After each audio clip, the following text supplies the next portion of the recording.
Hello, I hope you're doing well. Welcome back to another very exciting CSGO news episode. I hope you guys all enjoy. I want to thank you guys all for the great comments, all of you guys who've been watching the videos, and also tell you next week we are actually out of the office for a company retreat, but I will be back by next Thursday with more CSGO videos. So thank you guys all for watching. I'll try and pre-record a lot of content. We've already been trying to make a lot of videos for next week, so stay tuned for all of those, and some of those videos are actually very, very fun. But on top of that, besides me thanking you, I do also want to say very sorry as we hop into our first episode of our first story of CSGO news here. It's all about OpTic India. Now, I want to promise you guys this is the very last time I'll talk about this until, of course, we know the full recap. We'll do that full recap episode on here, but some very important information has come out about all the players now officially responding. On top of it, I've been talking to CSGO to Asia. If you guys do not know, they were the runners of the event Extremes LAN 2018, where Forsaken did last cheat. I was talking to them. They did luckily respond to me on Twitter and said Nickel, their founder, is going to respond with his statements as soon as possible, although he is still very, very busy, of course, running events over there. But once he responds, guys, expect an episode, a recap episode on here very shortly. But most importantly, guys, we now officially have all statements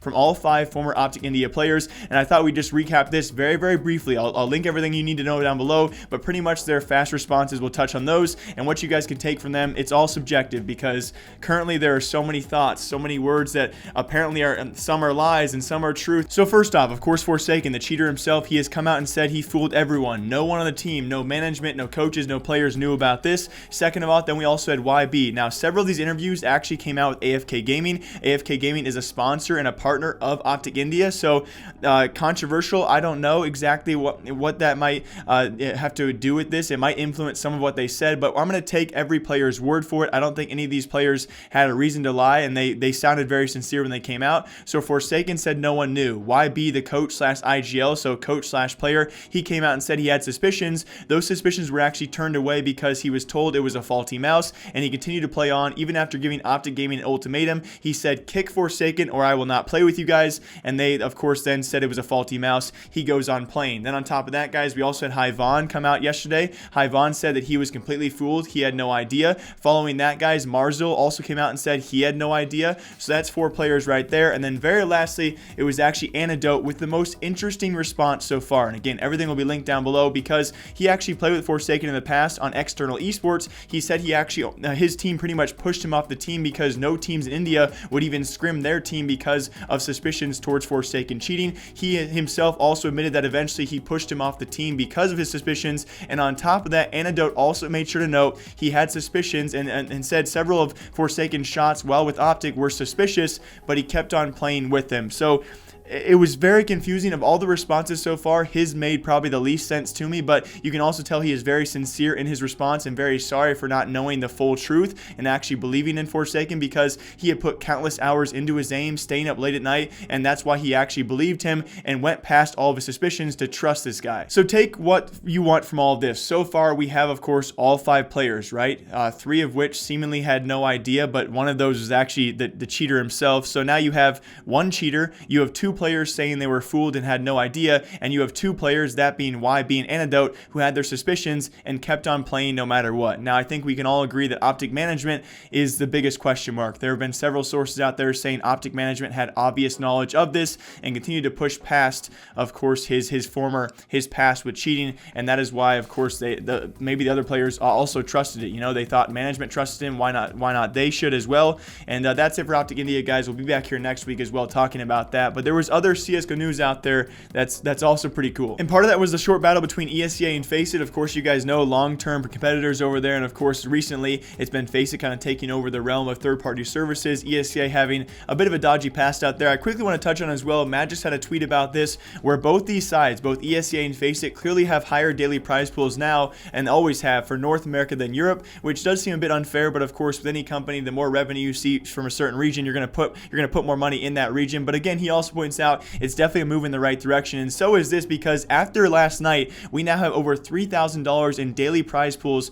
for both ESEA and Faceit. So for all you Pug stars out there and rising stars in CSGO, this offers so many opportunities. It's actually pretty insane. But first of all, people did get this kind of wrong. It was actually Faceit announcing this first and ESEA firing back. So it was Faceit announcing their upped-in prize pools for both North America and Europe. ESEA 15 minutes later ups their prize pools. They make their huge announcements as well. Whether this was planned or just kind of Of course, it did seem a bit planned. I don't know how they make this announcement within 15 minutes. They upped their prize pools for ESEA as well. For North America, $1,500 per day, and for Europe, $1,000 per day. And just shortly afterwards, it's actually Faceit firing back, saying they can keep on dancing, and they actually make their North American prize pools daily $1,501. And then ESEA definitely stole the show. Of course, even with their past, nonetheless, is actually a great thing for the rising CSGO scene. They finished it off, guys, for North American prize pools, $1,750 per day, and on top of that, even more exciting, a Las Vegas LAN event for their ESEA competitors sometime in 2019, which is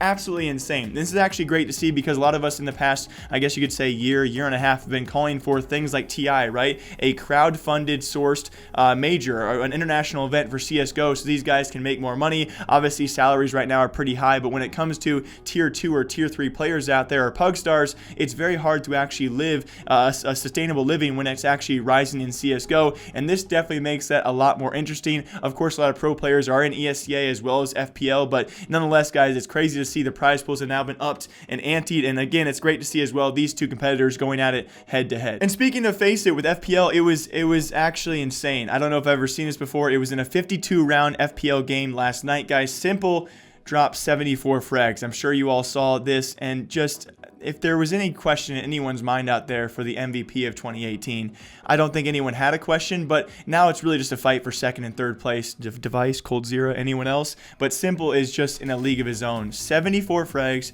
52 rounds in an FPL match last night. Absolutely insane. But also, very lastly, updates on, of course, the huge Chinese VAC wave we covered yesterday. It was confirmed, guys, that a lot of huge accounts out there, a lot of $20,000 accounts, $15,000 accounts, some very, very expensive, of course, in the Chinese scene, known for their trading, have been hit, guys. And again, that's just great for all of you guys who hold skins. It should help skin prices a little bit. The one we did cover was $16,000, and I did say a stat track factory new dragon lore. I was joking. I was testing you guys in the comments because that clearly doesn't exist. But also on top of that, DD's brother from Tyloo, that's going to be QZ. He has been unbanned. Now, I was very suspicious because of his past. You guys know back in 2013, he was actually vaxxed for sharing an account with a cheater. And so I just said, despite his past, he might be VAC banned here. He has now been unbanned. So that's actually great news for them. They didn't really use him for anything, but then his future is still intact. So that's great to hear. And also, very lastly, though, some big things should be coming in terms of VAC.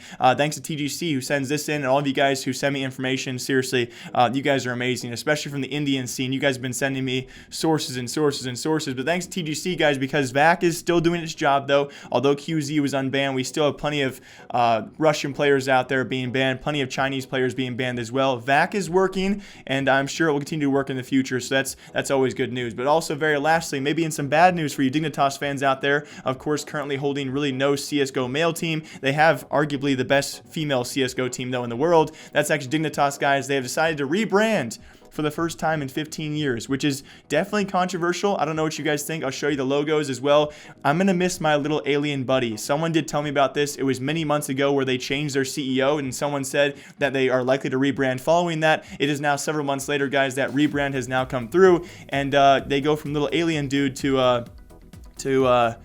an owl dude. It's weird. Their video was even weirder. I'll link the video down below for all of you. It seems that they're going for, dignity, wisdom. I don't actually know. But when you think about it, this new logo is actually pretty cool. It really is.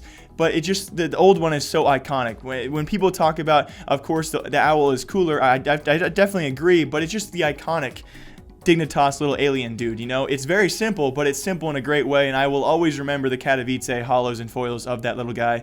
And we'll likely never see him again. Hey, we might never even see the owl again for Dignitas stickers. They got to make a CSGO team again. So, as always, I hope you guys all enjoy. My name is Jake. I will see you guys back here maybe next Thursday. We're going to have videos on the channel all throughout the week, but I hope you guys all enjoy. Thank you all for, again, subbing to the channel as well as leaving comments down below. I hope you guys all enjoy your weekends, and I will see you sometime soon. And when I am back, it's gonna be crazy. Okay, as always, bye.